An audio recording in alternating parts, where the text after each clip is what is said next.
The NBA trade deadline has come and gone. Kevin Durant's in Phoenix, Jay Crowder's in Milwaukee, Russell Westbrook's in Utah, Kyrie Irving's in Dallas. We got a lot to talk about on this episode, this trade deadline summary in the National Basketball Association. This league, man, this league. We're going to talk about that all today in this episode. So without further ado, let's get into it.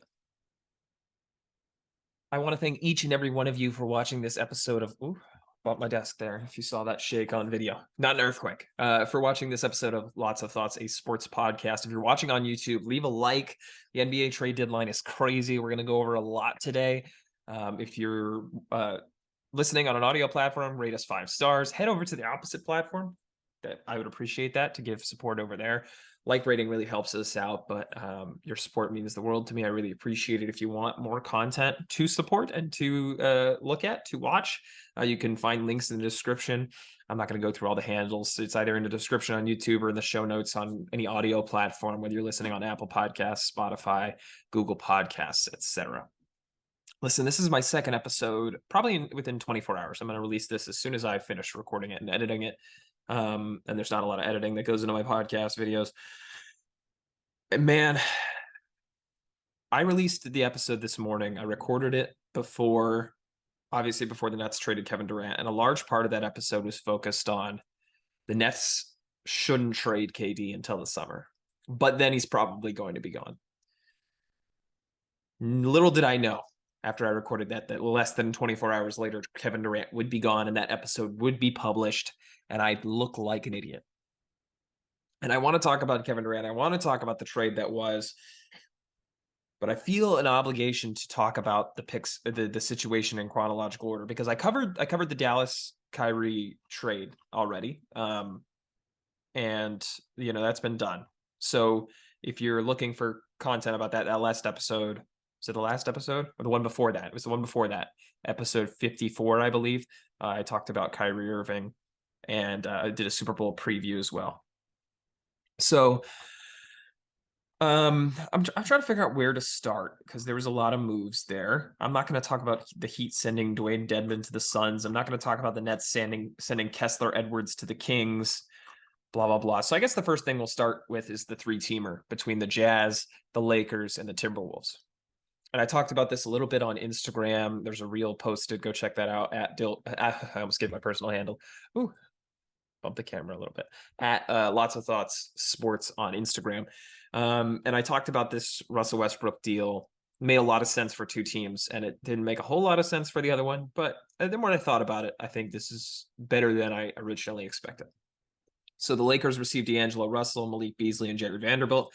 The Jazz received Russell Westbrook, who they'll probably buy out, Juan Toscano Anderson, Damian Jones, the Lakers 2027 first-round pick, lightly protected. That's big. And the Timberwolves received Mike Conley, Nickeil Alexander-Walker, second-round picks in 2024, 2025, and 2026. Okay, so the Lakers had 2 assets to work with. Well, 3, I guess. They had Russell Westbrook's contract, not the player, but the contract itself. They had the 2027 first-round pick, and they had the 2029 first-round pick, and they had seconds, and they had other players that they didn't want to trade, like Austin Reeves and Max Christie and yada yada yada. But those are their limited assets that they could use to go improve the roster, and they traded one of those picks and Russell Westbrook, and they got back D'Angelo Russell, Malik Beasley, and Jared Vanderbilt, 3 really, really, really solid role players, and they gave up Juan Toscano Anderson and etc. Damian Jones, not really relevant to this. Juan Toscano Anderson was barely getting minutes. D'Angelo Russell is going to be their starting point guard. One of Malik Beasley or Jared Vanderbilt, I imagine, is going to start. They traded away Thomas Bryant, so he's not going to start, obviously. And they traded for Mo Bamba. I'll talk about that in a little bit. And he'll come off the bench. So I imagine AD starts at center. LeBron starts at power forward, or Rui Hachimura, however you want to line those 2 up. So you got an open roster spot, whether that's Lonnie Walker, whether that's Malik Beasley. I'm not sure. It could be Jared Vanderbilt, I guess. They could slot him into that starting lineup. But I'm going to assume it's Malik Beasley for the purpose of this argument. So you have 2 starters, D'Angelo Russell and Malik Beasley, and a guy in Jared Vanderbilt who is an impact role player who can come off the bench, be a high energy guy, an impact guy. And more importantly, all 3 of these guys shoot threes. Malik Beasley is a knockdown 3-point shooter. Jared Vanderbilt's a very good 3-point shooter. D'Angelo Russell has been absolutely on fire from 3. So this was a great trade, man, for the Lakers. If you told me the Lakers were giving up one of those picks unprotected, which they lightly protected it, but if it was unprotected and Russell Westbrook, I would have never believed this was the package they got back. This was a great, great trade for them. And I think it's better. Call me crazy. I think it's better than the Kyrie Irving trade because it gives them depth. It gives them shooting. Unless guys like Joe Harris or Seth Curry were going in that Kyrie trade, I like this a lot better for them. And they still have the 2029 first round pick to use in the offseason, assuming Anthony Davis stays around. I mean, assuming LeBron James stays around and they don't move on from him. And then we have the Jazz, right? They received Russell Westbrook, who they're going to buy out. They got that first round pick, even if it's lightly protected, that's still pretty good. I mean, it could be pick 5, right? Depending on the way the lottery goes. And then accessory pieces don't really matter. They got the pick. So good for them.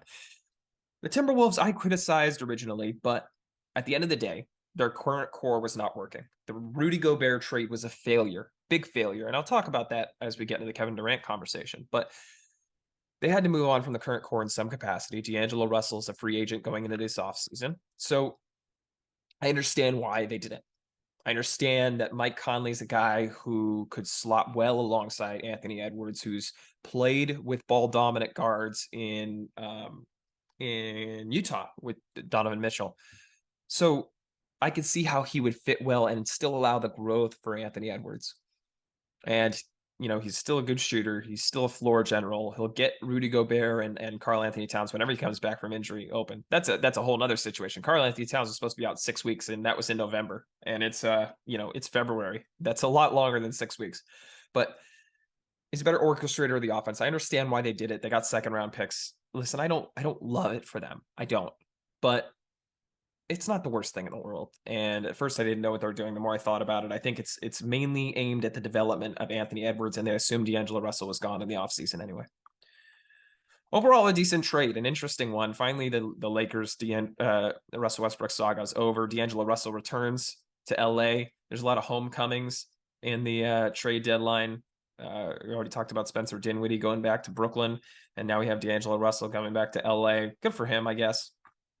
Next trade, Cam Reddish headed from New York to Portland in return for Josh Hart. So the Knicks received Josh Hart.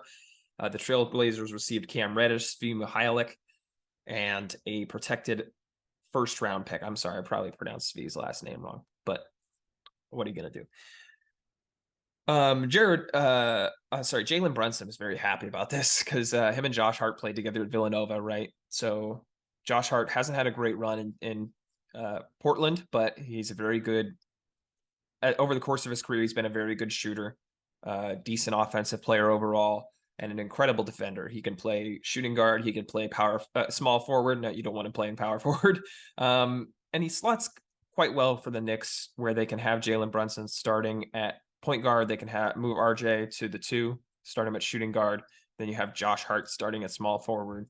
And then obviously Julius Randle starting at power forward, and then when Mitchell Robinson comes back, starting at center if he does come back this year. So I like the trade for them. Cam Reddish was wasted, and Tom Thibodeau clearly didn't want to play him towards the end of last year and the beginning of this year, and he never really showed what he needed to.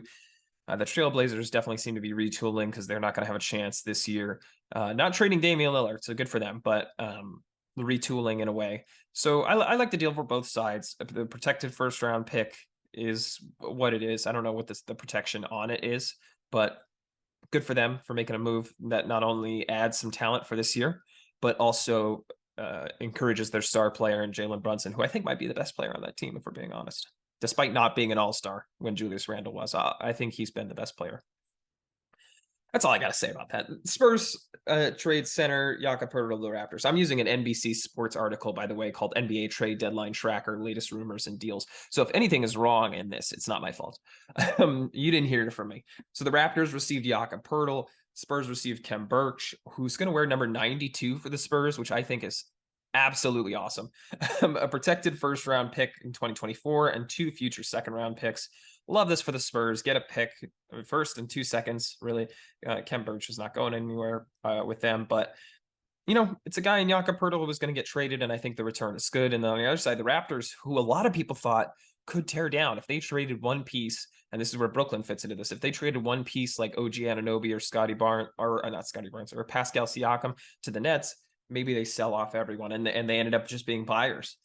And the Nets ended up being sellers. It was the opposite case. So that's what made this trade deadline crazy, is that we didn't have definite sellers and definite buyers. We had a lot of teams that were buying and selling, right? The first 3-team deal, the Timberwolves, traded valuable players for valuable players. The Jazz, well, they were just involved for the picks. But then the Lakers retooled in an effort to compete.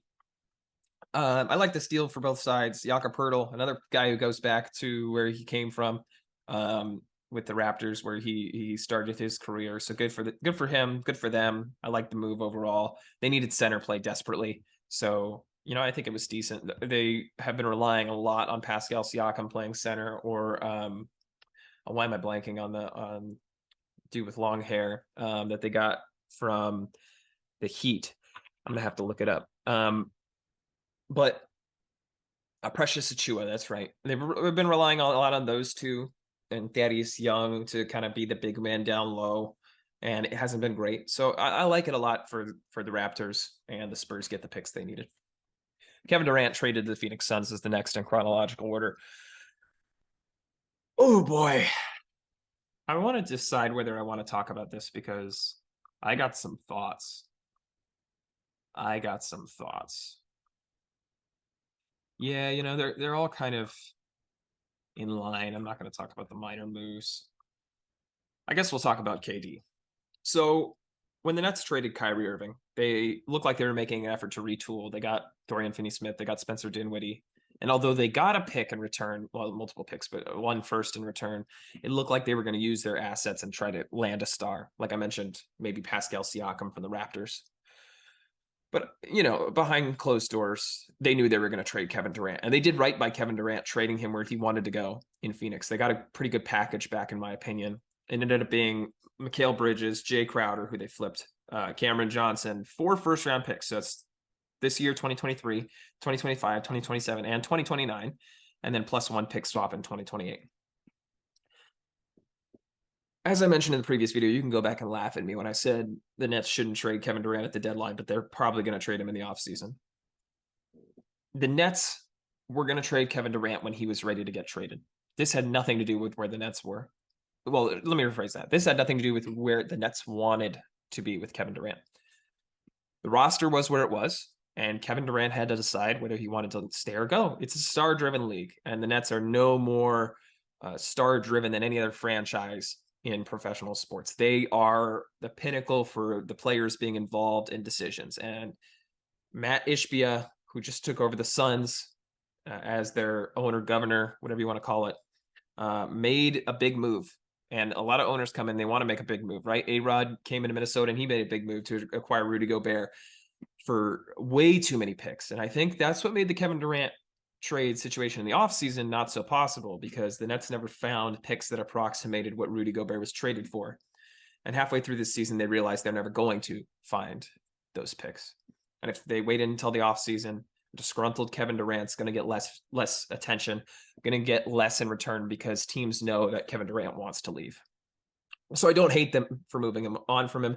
I don't hate them for trading him to Phoenix. Although last night I was just getting into bed and I saw the trade. And as a Nets fan, I'm a little bit devastated, right? This is an era that's over, an era I talked about in the last episode, whether it was a failure or not. It was a failure. It was a failure. Don't get me wrong.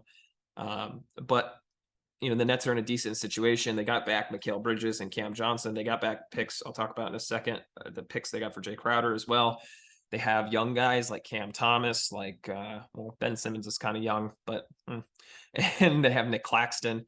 They have a young core, which is not what they had previous to, or should I say after the last big move like this the Nets had, where they traded for Paul Pierce and Kevin Garnett. That was a debilitating trade where all their picks were gone and the players sucked. At least this time around, they traded the players, all 3 of them, and got good picks back. 2 for Harden, along with Simmons, 1 for Kyrie, along with Dorian Finney-Smith and Spencer Dinwiddie, and then 4 for Kevin Durant, along with Cam Johnson, Mikal Bridges, and Jay Crowder.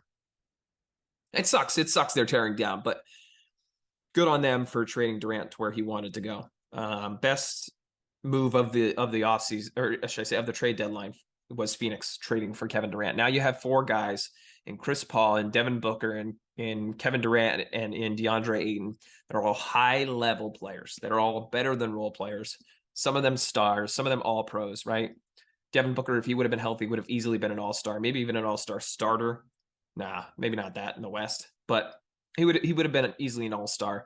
Obviously, Kevin Durant is an all-star starter. Chris Paul, while he was starting off the season slow, he has done a little bit better recently, and his scoring is really what's taken a hit. His passing is on point.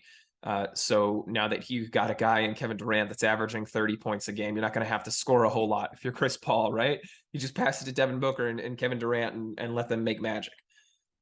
DeAndre Ayton, keeping DeAndre Ayton was in large part possible because the Nets had Ben Simmons, and both of those players are rookie max extended, which means they can't be on the same roster. Both traded to the same roster, and since Ben Simmons was traded to the Nets, the Suns couldn't trade DeAndre Ayton to the Nets. So instead, the Nets get a lot of wings, and they have a lot of wings now. They've got Joe Harris, they have Royce O'Neal, they have Yuta Watanabe, they have Mikal Bridges, they have Jay Crowder, they have Cam Johnson, they have Dorian Finney-Smith.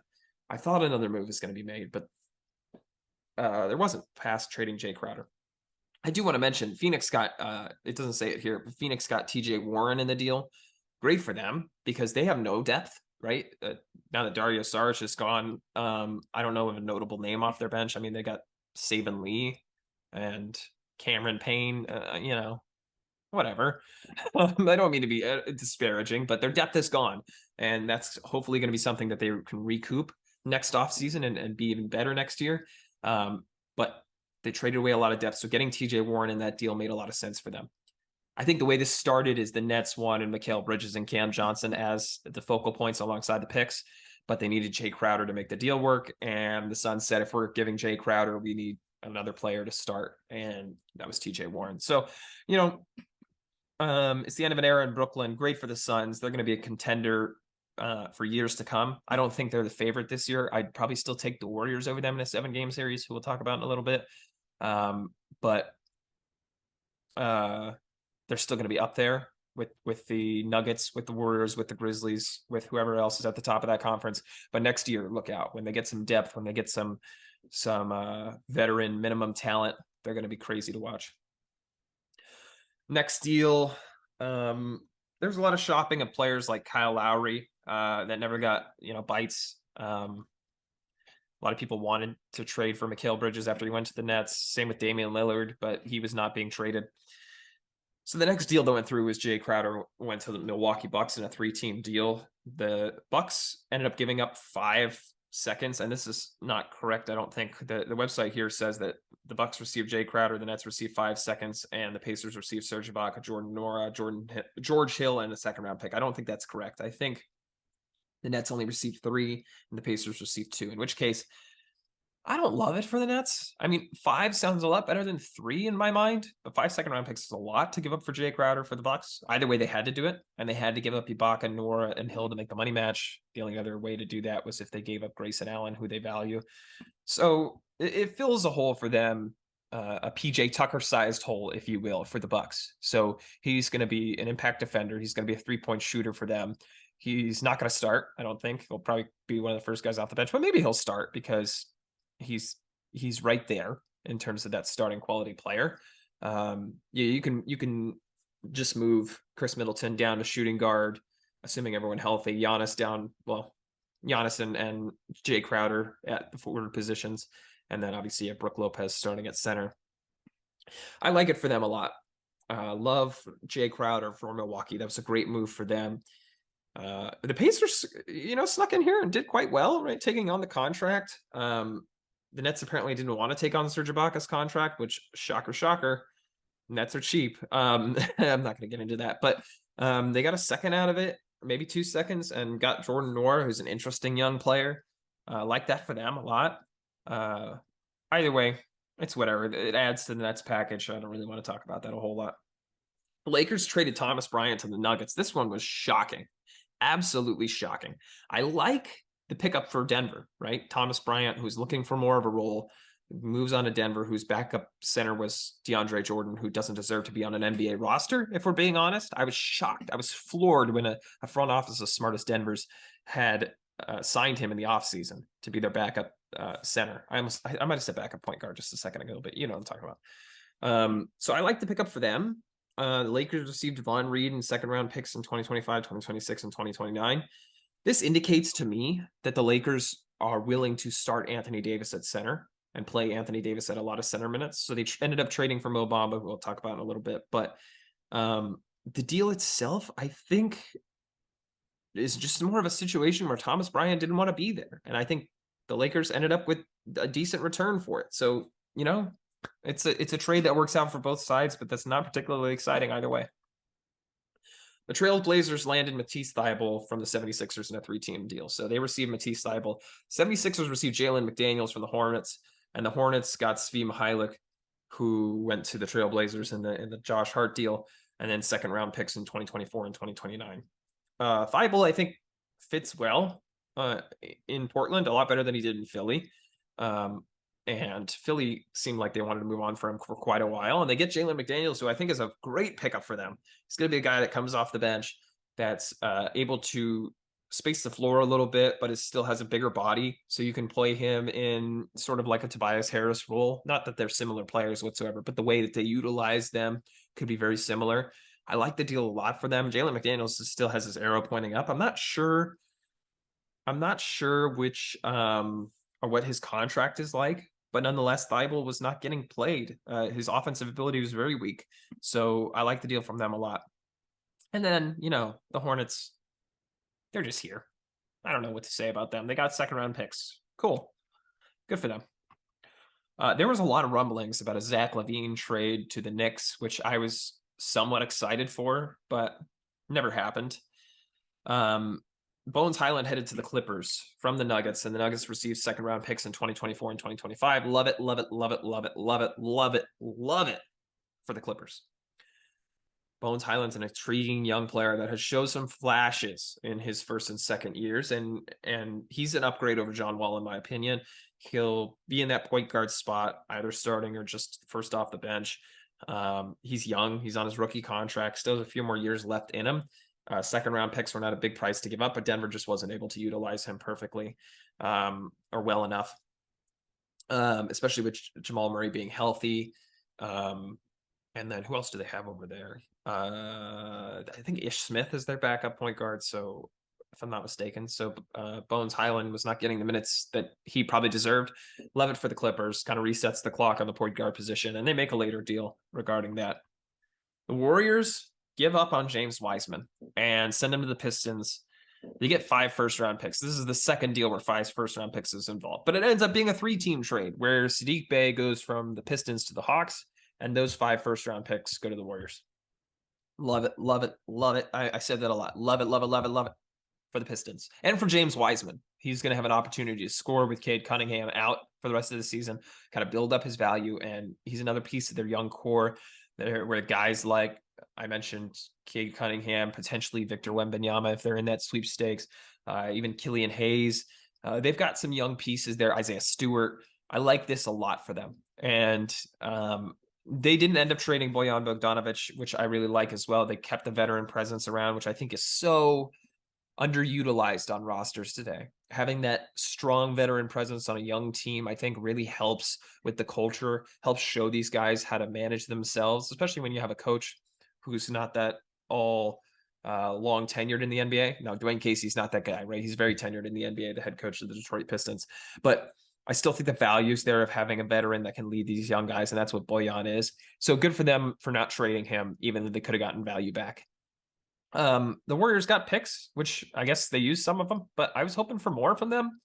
They had like rumblings of an OG Anunoby trade, but they didn't end up moving along with that. So they ended up, I'm going to scroll up. This is not in order, but they ended up trading those 5 second-round picks for Gary Payton II back to the Bay Area, right? Another homecoming. Good for them. Good for Gary Payton. He goes back in a situation where they really need him. They desperately need him to be that small forward, that all defensive kind of player. especially with Klay Thompson's defense not being as great as it once was in lineups where they play a little bit smaller, when they move Draymond to center, where they bring Wiggins to power forward. You can slot in Gary Payton II in there, and you don't have to worry about even having two defensive liabilities in the backcourt with Jordan Poole. And I mean, Steph Curry's okay. He's an average defender, I guess. And Klay Thompson isn't, like I mentioned, isn't the defender he was. So I like that for them.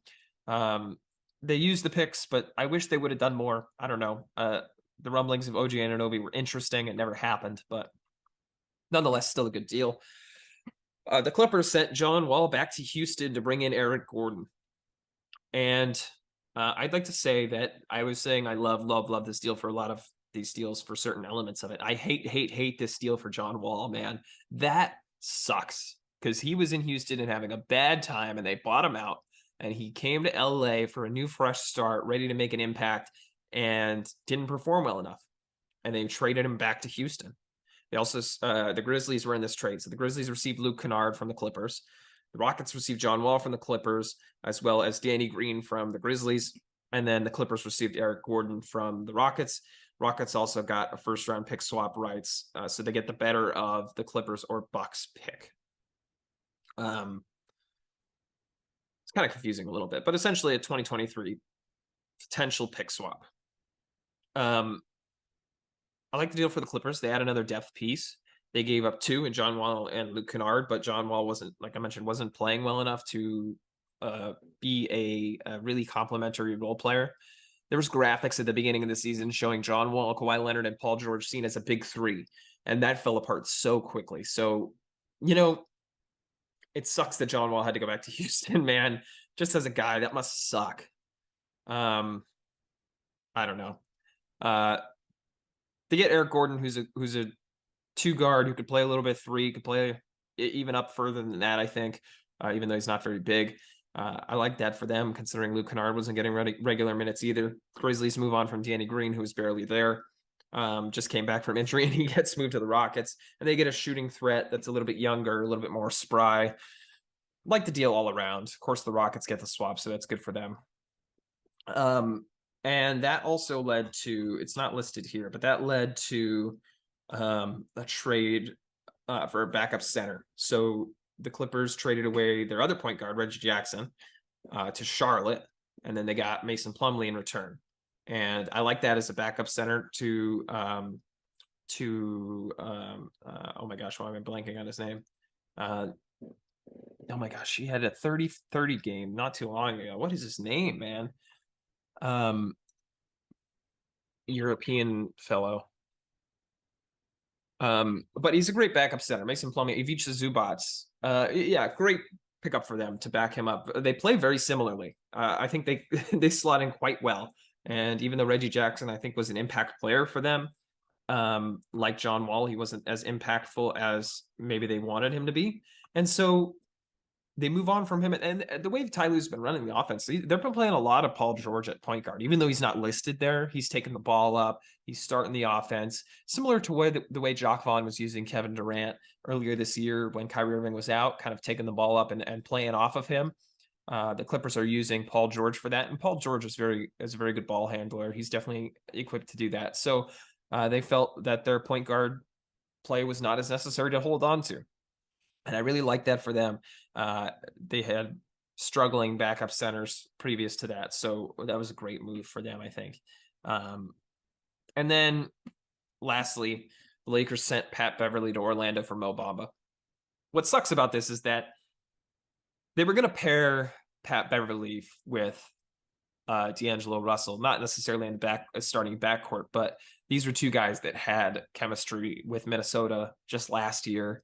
And Minnesota had to move on from Pat Bev in the Rudy Gobert trade to make salaries work. And then, of course, Pat Bev made his way to the Lakers. And when the D'Angelo Russell trade happened, Pat Beverly was very excited to be reunited with D'Angelo Russell, and now that's not happening. So Patrick Beverly and a second-round pick go to the Magic for Mo Bamba. For the Magic, this is it. This is all you got from Mo Bamba. You held on to him for a long time just to get a second-round pick in Patrick Beverly.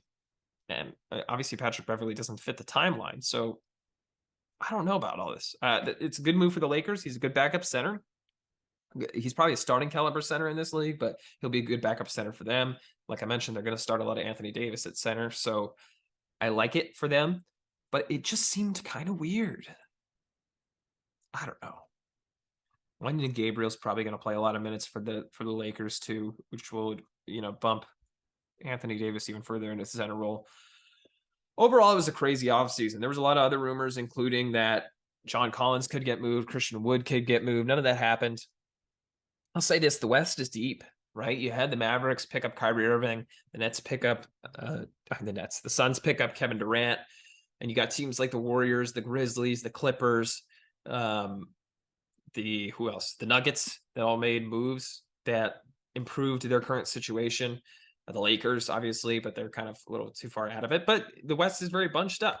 And you had teams like Sacramento that are still in there, teams like Utah that are still in there, although they probably shouldn't be. So the playoffs are going to be an interesting race, nonetheless. And then on the East, you had a lot of talent leave, mostly from Brooklyn. But the top teams got better, right? Whether it's Jay Crowder, whether it's the trade for Philadelphia, where they gave up Matisse Thybulle. Who did they get back? Jalen McDaniels, that's right.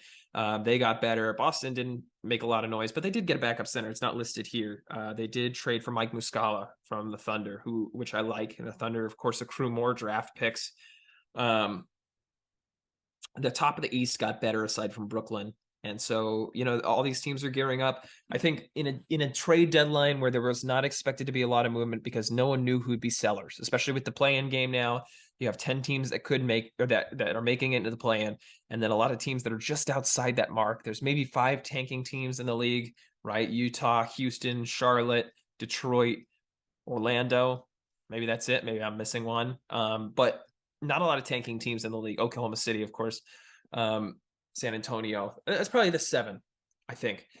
Not a lot of tanking teams, a lot of middle of the road teams, and then a good top elite layer. So in a deadline that was not expected to have a lot of movement, the Nets fire sale certainly made that, something that was interesting. And it'll be interesting to see in the offseason too, where they they still have other players that they could move on from: Dorian Finney-Smith, Spencer Dinwiddie, Royce O'Neal, Joe Harris. They have a lot of not older guys, but guys that don't necessarily fit the timeline of the younger players now of their Cam Thomas and Nick Claxton and Cam Johnson and Mikal Bridges and Ben Simmons. Nonetheless, a lot of movement, a lot of excitement. This league, man, the NBA trade deadline is underrated for how much movement goes on. They were like firing off tweet notifications from Adrian Wojnarowski from ESPN and Shams Charania from The Athletic, back and forth and back and forth and back and forth, man. So much fun to watch. I'm so happy to see all this movement, even if my team is going to be significantly worse in the near future because of it.